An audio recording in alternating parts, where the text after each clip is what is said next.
Hello everyone, welcome to my channel. तो मुझे formula book receive हुई आदित्य रंजन सर की कल लेटेस्ट वाली। तो इसमें मेरे पास वैसे इससे पहले वाली भी थी सेकंड एडिशन। तो इसमें क्या प्रॉब्लम थी और मैंने क्यों थर्ड मंगाई वो मैं सब आपको एक बार डिटेल में बताऊंगी। तो ये पुराने वाली का इंडेक्स है, ठीक है। और यहाँ पे हम सबसे पहले मैं आपको एक कंपैरिजन करके दिखाऊंगी। तो मैं पहले ट्रायंगल की प्रॉपर्टीज़ खोल लेती हूँ, ठीक है। Era triangle. और इसमें ब्रह्मास्त्र जो हमारी न्यू वाली है थर्ड एडिशन, उसमें क्या है, इस तरीके से कलरफुल वे में इंडेक्स दिया हुआ है। सबसे पहले एडवांस मैथ्स है, फिर अर्थमेटिक मैथ्स दी हुई है, ठीक है। लास्ट में कैलकुलेशन वगैरह भी कुछ दी हुई हैं। तो ज्योमेट्री से स्टार्ट हुआ है, पूरा कलरफुल है। हाईलाइटेड पार्ट में हमारे फॉर्मूलाज एंड इम्पोर्टेंट पॉइंट्स हैं, जैसे ट्रायंगल की प्रॉपर्टीज़ है। तो इस बुक में क्या है, सर ने क्या किया है, पूरा एक ही जगह कंबाइन कर दिया है। जैसे ट्रायंगल है तो ट्रायंगल की सारी प्रॉपर्टीज़ एक ही जगह पे है। तो इससे क्या होता है, थोड़ा सा रिवीजन में इजी हो जाता है। और फॉर्मूला जो है हाईलाइटेड पार्ट है सारे, जो भी इम्पोर्टेंट फॉर्मूलेज हैं, ठीक है। जैसे ये वाले हो गए, तो सब कुछ इस तरीके से ही है, सिमिलैरिटीज़ की। फिर सिमिलर ट्रायंगल की प्रॉपर्टीज़ इस तरीके से बिल्कुल ऐसे शॉर्ट में दे दी गई हैं। तो इससे बहुत ईजी हो जाता है रीड करना। पुरानी बुक में क्या था, पुरानी में आपको जगह जगह हाईलाइट करना पड़ेगा, क्योंकि पूरा ऐसे सीक्वेंस में नहीं था। थोड़ा ऊपर से बाइलिंगुअल है, तो थोड़ा सा स्पेस का इशू हो जाता है। देखो, मेरे को पूरा ऐसे हाईलाइट करना पड़ा था। आपको खुद ही फॉर्मूला भी मार्क करना है, इंपॉर्टेंट पॉइंट भी मार्क करना है, तो थोड़ा सा एफर्ट्स ज़्यादा हो जाता है। तो हमें क्या चाहिए होता है, हमें चाहिए होता है क्विक रिवीजन, कि हमने बुक खोली, हमने फटाफट ऐसे इंपॉर्टेंट देख लिया। ज़रूरी नहीं है ना कि हम हर बार एग्जाम्पल देखेंगे, एग्जाम्पल से समझेंगे। बहुत बार हमें सिर्फ फॉर्मूलाज देखने होते हैं, क्योंकि एग्जाम्पल्स हम ऑलरेडी बहुत ज़्यादा प्रैक्टिस कर चुके होते हैं मॉक वगैरह से। कॉन्सेप्ट समझने के लिए सही है। ऐसे ही मैं आपको एक और चैप्टर दिखा देती हूँ। ये देखिए, इसमें एक बार बुक में आपको ऐसे दिखा देती हूँ। लास्ट में कैलकुलेशन के लिए पूरा कलरफुल है, लॉग दिया हुआ है, और पूरा टाइम एंड डिस्टेंस अच्छे से पूरा कलरफुल तरीके से समझाया हुआ है। हर एक टाइप वाइज दिया हुआ है, हाईलाइटेड पार्ट्स एंड उसके कुछ फ्यू एग्जांपल्स। मैं आपको एसआई दिखा देती हूँ, क्योंकि ज्योमेट्री एसआई एक आपको एडवांस मैथ्स का टॉपिक दिखा दिया मैंने। एक अर्थमेटिक दिखा देते हैं क्या डिफरेंस है। देखिए, सिंपल इंटरेस्ट है, पूरा ऐसे फॉर्मूला अच्छे से, जैसे पीआरटी अपॉन में 100 है। तो इधर क्या था, मैं आपको पुरानी बुक में दिखाती हूँ। मुझे जो बेसिक से बेसिक फॉर्मूला है वो भी हाईलाइटेड नहीं थे, क्योंकि पूरी बुक एक जैसी दिख रही थी, पिंक और ब्लैक कलर में है। और pink is basically Hindi bilingual, ठीक है। तो इसमें क्या हुआ, हर एक छोटी छोटी चीज़ हाईलाइट करनी पड़ रही है। ऐसा नहीं है आप क्विक रिवीजन ऐसे ऐसे कर पा रहे हैं पेज पलट पलट के, नहीं। आपको छोटी से छोटी चीज़ हाईलाइट करनी पड़ रही है। और बहुत लिखने के लिए भी स्पेस कम था, कुछ चीज़ें हमें खुद से भी ऐड ऑन करनी पड़ती है, क्योंकि जब आप पढ़ते हैं तो आपको हमेशा कुछ ना कुछ न्यू मिल ही जाता है, जो कवर नहीं होता है बुक्स में। तो इधर क्या है, जैसे बेसिक फॉर्मूले अलग से ही लिखे हुए हैं, जो भी है ये वाले फॉर्मूलेज हो गए, यहाँ मुझे अलग से हाईलाइट करना पड़ा। इधर ऑलरेडी कंसेप्ट ऑफ टाइम में लिखा हुआ है ये। तो क्या होता है, जब हम रिवीजन करेंगे तो हम सिर्फ हाईलाइटेड पार्ट ऐसे रीड कर सकते हैं। एग्जाम्पल अगर हमें नहीं भी करना है, इफ़ एग्जाम्पल हमें करना भी है, तो हम उसको हाईलाइट कर सकते हैं कि कौन सा एग्जाम्पल हमारे लिए इम्पोर्टेंट है। तो पूरी बुक एक जैसी नहीं दिखती, तो कलरफुल बुक होने का फ़ायदा होता है। तो मैंने तो मंगा ली है, बाकी आपकी मर्ज़ी। अगर आपके पास सेकंड और आप ऑलरेडी उसे पढ़ चुके हैं, देखो मैंने ये पूरी नहीं पढ़ी थी, अगर मैंने पूरी पढ़ ली होती तो मैं ऑब्वियसली नहीं मंगाती। मैंने इसके कुछ चैप्टर पढ़े थे जो इम्पोर्टेंट है, जैसे एसआई पढ़ लिया था, सीआई मैंने थोड़ा सा इससे पढ़ा था, लेकिन मैंने खुद के नोट्स बनाए थे फिर। और जो एडवांस मैथ्स है, इसमें मैं ज्योमेट्री करने की ट्राई कर रही थी, पर मैंने ट्रायंगल ही किया था। तो मुझे ये ऐसा ना बहुत ट्रिकी लग रहा था कि कोई सा फॉर्मूला कहीं पे और कोई सा कहीं पे था। थोड़ा सा एक जगह होता है ना कि हम एक ही जगह सब कुछ लिख के अच्छे से लर्न कर लेते हैं, उस चीज़ की मुझे कमी लग रही थी।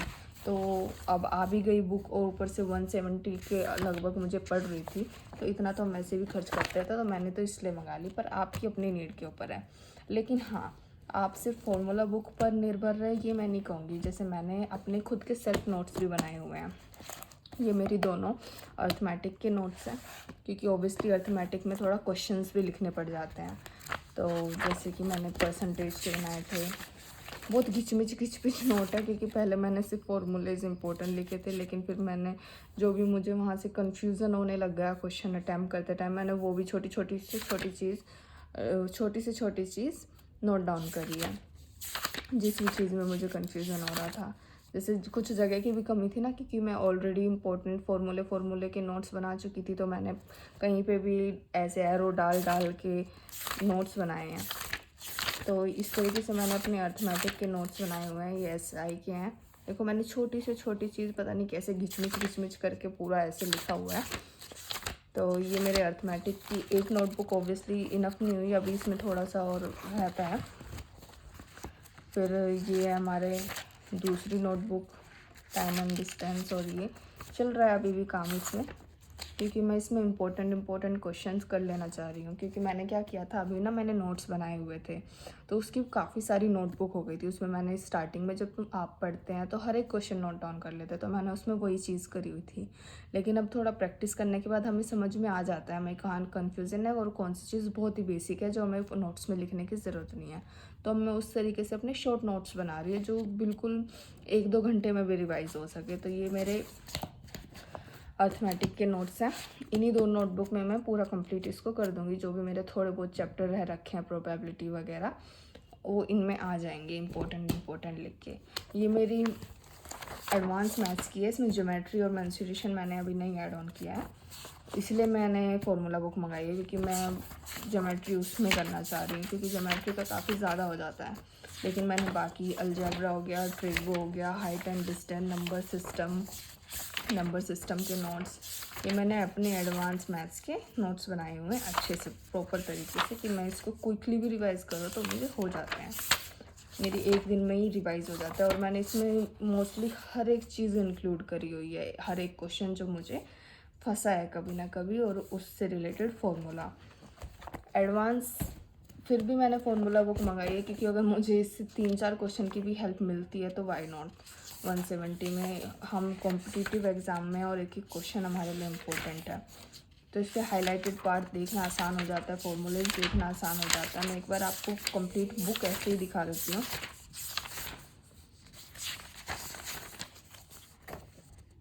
देखिए ये नंबर सिस्टम है इसमें। तो मैंने जो एडवांस मैथ्स के अपने ऑलरेडी नोट्स बनाए हुए हैं, शायद ही मैं उसको इनसे कवर करूँगी, क्योंकि वो मेरी डायरी काफ़ी अच्छे से बनी हुई है। हाँ, इसमें कुछ ऐसे इंपॉर्टेंट होगा मैं हाईलाइट ज़रूर कर सकती हूँ, पर इस बार क्या है ना, जैसे मैं इससे कवर करना भी आसान है, क्योंकि थोड़ा सा हाईलाइटेड पार्ट में दिया हुआ है सर ने, तो इससे भी कवर हो जाएगा, उससे भी रिवीजन हो जाएगा, तो ईजी हो गया। इसमें मैंने पुरानी बुक में इसलिए उससे कवर नहीं किया, फिर वो मुझे ही पूरा काम करना पड़ता, हाईलाइट करो और वगैरह वगैरह पूरा अच्छे से देखो। तो यहाँ ऑलरेडी वो चीज़ है, तो मुझे इतना एफर्ट्स नहीं डालना पड़ेगा। और जो चैप्टर मेरे थोड़े बहुत रह गए हैं, खासकर ज्योमेट्री के लिए स्पेशली मुझे चाहिए थी, क्योंकि ज्योमेट्री के भी मैंने नोट्स बनाए हुए हैं, अभी वो मेरे लाइब्रेरी में है, वरना मैं आपको दिखा देती।